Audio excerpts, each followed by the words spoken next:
तो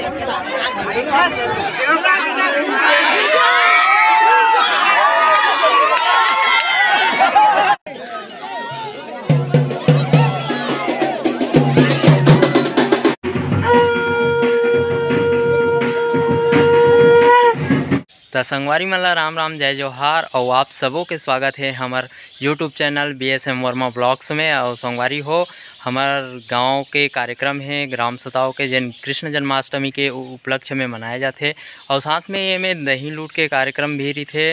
और ये वीडियो ला देखो और कैसे लगी तेला कमेंट करके जरूर बताओ। और हमारे चैनल में नवा हूँ तो हमारे चैनल ला सब्सक्राइब करे बर झन भूला हो।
अरे यार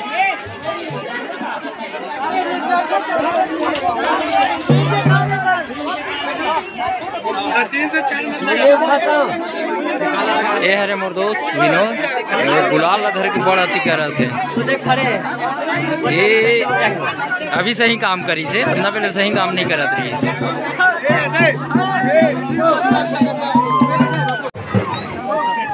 तीन जन में खत्म है।